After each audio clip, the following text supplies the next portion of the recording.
انہی پاکستانیوں نے انہی قبائلیوں میں ان کو پناہ دی گئی. کچھ ہمارے اس ٹائم پہ ضروریات تھی جو ہماری غلطیاں کہہ لیں سیکیورٹی ایجنسیوں کی, اور خود ہمارے قبائل کے لوگوں نے پھر پیسے لے کے خود لوگوں کو بھی رکھا ہے, اور ان کے تعلقات اور ان کی رشتہ داریاں بھی یہاں پہ تھی. تو بارڈر تھا نہیں, آنا جانا لگا رہتا تھا, اس لیے پاکستان میں دہشت گردی شدت پسندی زیادہ ہو رہی ہے. یہ بھی سوالات اٹھائے جا رہے ہیں کہ یار افغانستان کے ساتھ ترکمانستان, تاجکستان, ایران, چائنا, دیگر ممالک کے بارڈر لگ رہے ہیں, تو وہاں پہ دہشت گردی کیوں نہیں ہو رہی؟ تاجکستان کو نشانہ بنایا جا رہا ہے, پاکستان کو نشانہ بنایا جا رہا ہے. جتنے بھی آپ دیکھیں ناظرین, ایک تو طالبان یہیں سے بنے, پاکستان سے ہی ٹرائبل ایریا میں رہے. جب یہیں پہ رہے تو یہ ان کی اس لیے مدد کر رہے ہیں کہ انہوں نے ان کے ساتھ جنگیں لڑی ہیں, ان کے ساتھ معاہدے کیے ہیں, ان کے ساتھ لمبا عرصہ یہ گھروں میں رہے ہیں, اپنے آپ کو سیف وہاں پہ رکھا ہے. تو اسی لیے یہ پاکستان کو ڈیسٹیبلائز کرنا چاہ رہے ہیں. اور ناظرین اگر آپ آگے اس میں جائیں کہ بی ایل اے اور بی ایل ایف سے بلوچستان جیسے ایریا میں جہاں پہ انڈین پراکسیز لڑ رہے ہیں اس ٹائم پہ, اور اسرائیل کی مدد آ رہی ہے, جو خفیہ اداروں کی جو رپورٹس ہیں وہ کھل کے سامنے آ رہی ہیں. اب تو اوپنلی ان کی جو ای ڈی محقق ہیں اسرائیل کے, جو تھنک ٹینک میں ہیں, وہ خود بتا رہے ہیں کہ یمن ختم ہو گیا ہے, شام میں حالات ٹھیک ہو گئے ہیں, آگے آ رہے ہیں 3 4 5 اسلامی ممالک میں حالات خراب کرنے کے بعد ہم ایران پہ آئیں گے, اور ایران کے بعد جو ہے وہ بلوچستان کا نمبر ہوگا. تو یہ باقاعدہ ٹارگٹ کیا جا رہا ہے بی ایل اے اور بی ایل ایف جیسی تنظیموں سے.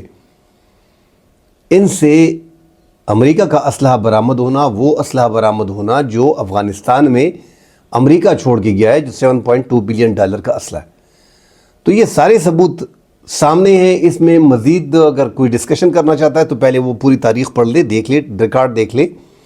دیکھنے سے ہی آپ کو افغانستان کو اگر آپ نے سمجھنا ہے تو آپ نے اس کی لوکیشن کو, جو پاکستان کے ساتھ ہے اور جو پاکستان کا بارڈر نہیں تھا, پاکستان نے اس میں مدد کی. جنرل ضیاء سے آپ شروع ہو جائیں تو پورا قصہ آپ کے سامنے آئے گا. بہرحال ہماری اپنی غلطیاں بھی اس میں تھی, مگر افغانستان کھل کے مدد کر رہا ہے. پاکستان میں خیبر پختونخوا میں جو دہشت گردی ہو رہی ہے اور جو بلوچستان میں ہو رہی ہے, اس میں کوئی دو رائے نہیں کہ یہی بارڈر استعمال ہو رہا ہے, یہیں سے آکسیجن فراہم کی جا رہی ہے, یہیں سے سب کچھ ہو رہا ہے. اور یہ پاکستان اسلام آباد پہ جو حملہ ہوا ہے, پاکستان کے دل پہ حملہ ہوا ہے, اس کے بعد پاکستان کا ایک یہ موڈ بدل گیا ہے. اور کل بھی ہم نے دیکھا کہ پاکستان کے ڈرونز جو تھے وہ شمالی وزیرستان, جنوبی وزیرستان اور ان علاقوں پہ جو اس سائڈ پہ افغانستان کی ایریاز ہیں, اور باجوڑ کا جو ایریا ہے جہاں پہ یاسر زیادہ تر رہا ہے, تو کنڑ تک پاکستان کے ڈرون جو ہیں وہ رات ایسا لگ رہا تھا کہ افغانستان پہ بڑا حملہ ہونے والا ہے. دہشت گردوں کو ٹریس کیا جا رہا ہے, معلومات اکٹھی کی جا رہی ہیں. اس کے بعد افغانستان میں شدت پسند دہشت گردوں کو ٹھکانوں کو نشانہ بنایا جائے گا, اور جب ان کے ٹھکانوں کو نشانہ بنایا جائے گا تو ڈیفینیٹلی ادھر سے بھی کوشش کی جائے گی. مگر ہم پہلے سے کہتے آ رہے ہیں کہ افغانستان کی نہ اس حد تک فضائیہ ہے, فضائیہ میں تو وہ بالکل نہیں لائے. ان کے پاس وہی سوسائڈرز ہیں جو آپ کے خلاف بھیجیں گے, بارڈر پہ انگیج کریں گے, آپ کو 30-32 علاقوں سے فائرنگ کریں گے. پاکستان میں داخل ہونا وہ تو سوچ سے بھی باہر ہے. یہ تو جو کہتے ہیں کہ ہمارا ایک افغان جو ہے وہ آ کے پاکستان میں یہ کر لے گا, ان کو اندازہ ہی نہیں ہے کہ یہاں پہ سیکیورٹی فورسز جو ہیں وہ کس قدر مضبوطی سے جو ہیں وہ اپنے ملک کا دفاع کر رہے ہیں. حالات افغانستان اور پاکستان کے, پاکستان میں جب تک افغان طالبان کی موجودہ حکومت رہے گی تو پاکستان کا یہ دہشت گردی کا ماحول جو ہے وہ ختم ہونے والا نہیں ہے. اور پاکستان اس نتیجے پہ 2025 میں ہی پہنچ گیا کہ بس ان موجودہ طالبان کی رجیم کو چینج کرنا پڑے گا. اس کے لیے بات چیت بھی چل رہی ہے, طریقے بھی نکالے جا رہے ہیں کہ کون سا آپشن استعمال کیا جائے. مگر چونکہ اب یہ حملہ اسلام آباد میں ہو گیا تو اب ٹارگٹ دیکھے جا رہے ہیں. پہلے تو ان ٹارگٹ کو نشانہ بنایا جائے گا جو ہیڈ آؤٹس ہیں, جو وہاں پہ ٹھکانے ہیں شدت پسند دہشت گردوں کے, جہاں سے سپورٹ مل رہی ہے, جہاں پہ کیمپس ہیں ان کو ٹریننگ دینے والے, ان پہ پہلے حملے کیے جائیں گے. بعد کے مراحل جو ہیں وہ افغان طالبان کے موجودہ رجیم پہ کبھی اگلی ولاگ میں ڈسکشن کریں گے. ان کی جو موجودہ رجیم ہے اس حوالے سے بھی بڑی خبریں سامنے آ رہی ہیں.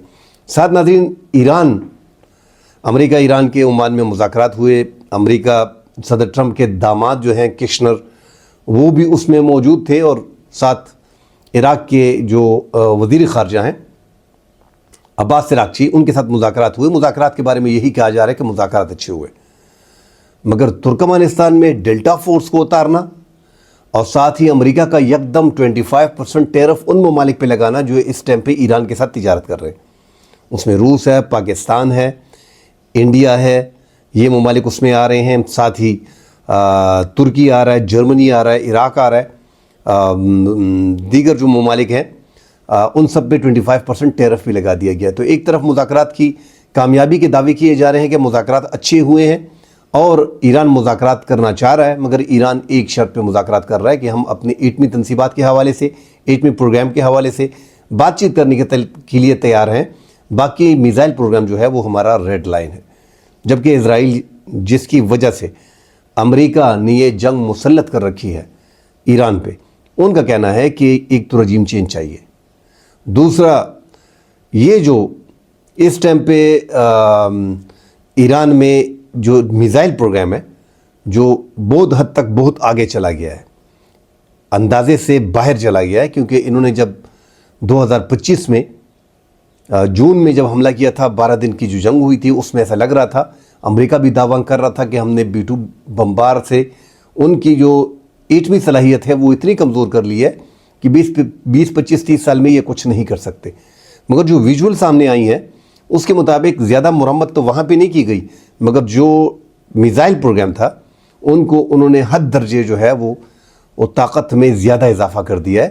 جو چین اور روس کی مدد سے اس طاقت میں اضافہ کیا گیا ہے، میزائل پروگرام ان کا مزید بہتر ہوا ہے، اس سے زیادہ تر مسئلہ آ رہا ہے. تو جو وہ ممالک جو نہیں چاہ رہے تھے، اس میں جرمنی کا نام بھی آ رہا ہے اور فرانس کا نام بھی آ رہا ہے کہ ایسے اتحادی ہیں کہ تیسری عالمی جنگ چھڑ سکتی ہے اور اس جنگ میں امریکہ کا نقصان ہوگا، اور وہاں پہ ابنائے ہرمز جو ہے جو 20-30% پوری دنیا کا زیادہ تر آ رہا ہے وہاں سے، تو بہت مسائل ہوں گے اور پوری دنیا کے لیے مسئلہ کھڑا ہو جائے گا.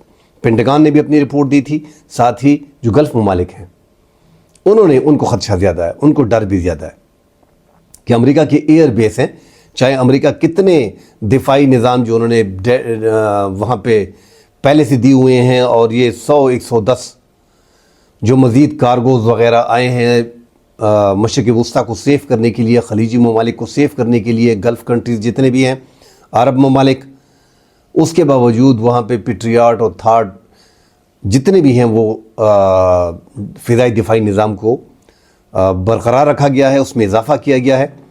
اس کے باوجود ان ممالک میں ڈر ہے کہ یہ نہیں ہونا چاہیے. اس ٹائم پہ اگر ایران پہ حملہ ہوتا ہے تو حالات مزید خراب ہوتے ہیں، اور ہمارے ملک پہ حملہ ہوتا ہے تو زیادہ اس میں سعودی عرب اور متحدہ عرب امارات بھی ہیں، ادھر سے یورپی ممالک میں فرانس اور جرمنی. حالانکہ فرانس اور جرمنی یورپی ایسے ممالک ہیں کہ اس جنگ میں اگر ڈونلڈ ٹرمپ حملہ کرتا ہے تو اس میں یہ دونوں ممالک ان کے ساتھ کھڑے ہیں.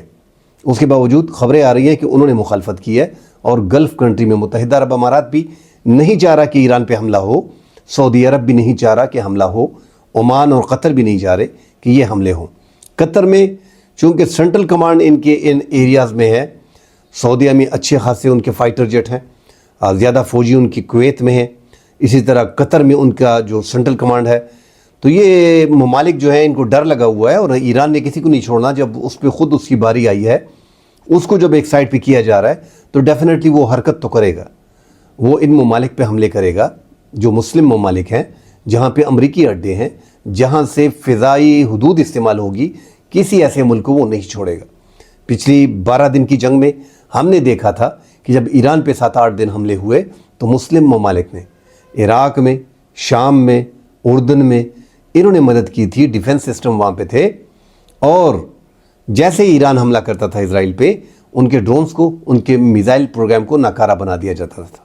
اس کے باوجود انہوں نے اپنے راستے بنائے اور اپنے جو ہائپرسونک میزائل تھے، جو روایتی ان کی میزائل تھے، جو بیلسٹک میزائل تھے، ان سے انہوں نے جنگ کا پلٹا جو ہے وہ الٹ دیا تھا.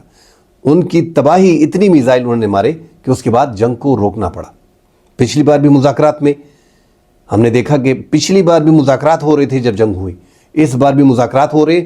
ایک طرف ڈیلٹا فورس کو ترکمانستان میں اتارا جا رہا ہے، دوسری طرف ایران کو بیڑے، سب سے جو ان کا بڑا بیڑا ہے وہ جو ہے پہنچا دیا گیا ہے، ایران کے بڑے قریب ساحل پہ پہنچا ہوا ہے، اور فائٹر جیٹ مسلم ممالک میں ساری ریڈی ہیں حملہ کرنے کے لیے. مگر حملے میں نقصان لگ رہا ہے کہ زیادہ جو ہے امریکہ کو نظر آ رہا ہے کہ اس ٹائم پہ نقصان ہونے والا ہے، کیونکہ دو دوست ایسے ممالک ہیں ایران کے، روس اور چین، جو خطے میں کبھی بھی امریکی کی بالادستی کو قبول نہیں کریں گے.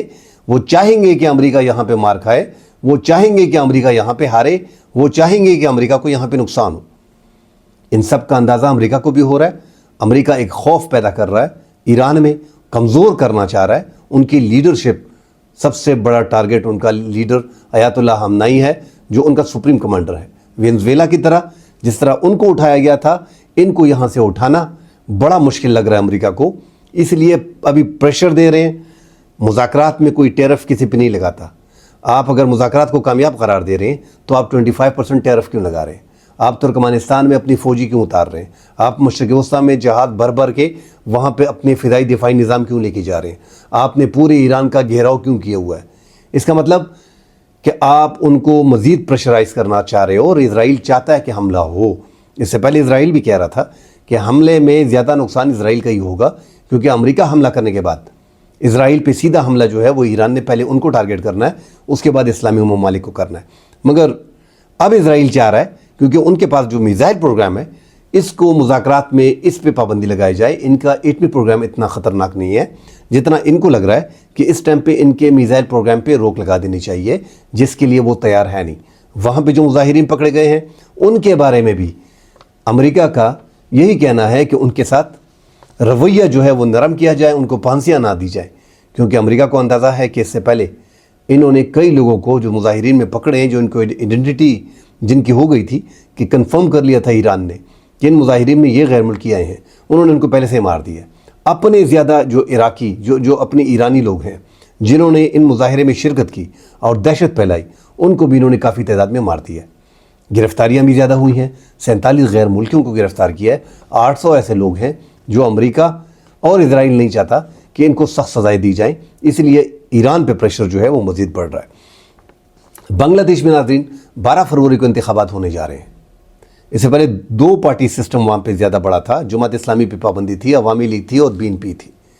مطلب 2 خواتین بنگلہ دیش کا جو ہے وہ فیصلہ کرتی تھی۔ اپوزیشن میں ایک ہوتی تھی، ایک سرکار میں وزیر اعظم۔ حسینہ واجد نے بڑا لمبا عرصہ اقتدار میں رہی، اور خالدہ ضیاء جو ہے 1991 سے لے کے 1996 میں اقتدار میں رہی، اور پھر 96 سے تھوڑا عرصہ، مختصر عرصہ پھر وہ دوبارہ رہی۔ اس کے بعد جو ان کا لاسٹ میں 30 دسمبر 2025 کو انتقال ہو گیا، اور 17 سالہ جلاوطنی ختم کرنے کے بعد ان کے بیٹے طارق جو ہیں وہ واپس آ گئے، طارق الرحمان۔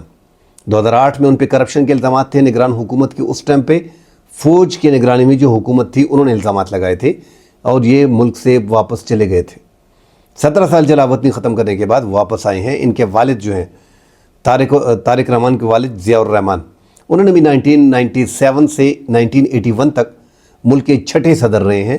پھر بعد ازاں ان کو شہید کیا گیا، اور یہ BNP پارٹی بھی انہوں نے نکالی۔ اس کے بعد خالدہ ضیاء ان کی وائف جو تھی وہ سرگرم تھی۔ بہرحال اگست 2024 میں حسینہ واجد کی حکومت کا جو اسٹوڈنٹس نے کوٹا سسٹم پہ احتجاج کیا، ان کا خاتمہ کیا۔ جو بربریت ان 14-15 سالوں میں حسینہ واجد نے عوام پہ کیا، بنگلہ دیش کے عوام پہ کیا، وہ اسٹیبلشمنٹ سے مل کے انہوں نے دھاندلی کے ذریعے اپنی حکومت کو 15 سال تک چلایا اور ایک ڈکٹیٹرشپ قائم کی۔ اسٹوڈنٹس نے، اس اسٹوڈنٹس کا الزام پاکستان پہ لگایا گیا کہ پاکستان کی ایسائی ہے۔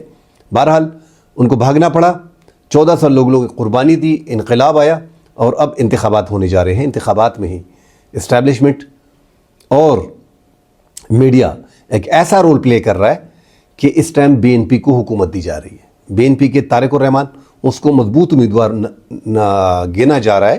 جماعت اسلامی وہاں پہ کافی مضبوط ہے، جس نے زیادہ مار حسینہ واجد کے ٹائم پہ کھائی۔ ان کو پھانسیاں دی گئی، لمبے عرصہ تک ان پہ پابندیاں تھیں۔ ایسا لگ رہا تھا آج سے 2 مہینے پہلے کہ جماعت اسلامی زیادہ طاقت میں دکھائی دے رہی ہے۔ ان کے ساتھ اسٹوڈنٹس کی پارٹی NCP بھی ٹچ ہو گئی تھی، مگر اب جو سرویز رپورٹ اسٹیبلشمنٹ اور ان کی میڈیا کی طرف سے آ رہے ہیں، اس میں طارق الرحمان کو 52% دکھایا جا رہا ہے، جبکہ جماعت اسلامی کو 35 سے 38% دکھایا جا رہا ہے۔ اور جو ملاقاتیں ہو رہی ہیں تو پہلے سے ایک نامزد کردہ وزیر اعظم کے طور پہ طارق الرحمان کو دیکھا جا رہا ہے۔ بھارت بھی کوشش کر رہا ہے۔ جلاوطنی کے دوران جب ان کو اندازہ ہو گیا، حسینہ واجد جب انڈیا چلی گئی تھی تو طارق الرحمان سے رابطہ کیا گیا تھا۔ اب بھی انڈیا کے مسلسل طارق الرحمان سے رابطے خفیہ طور پہ ہو رہے ہیں، مگر بنگلہ دیش کے عوام کا غصہ انڈیا کے خلاف ہے، اور حسینہ واجد اپنے دور میں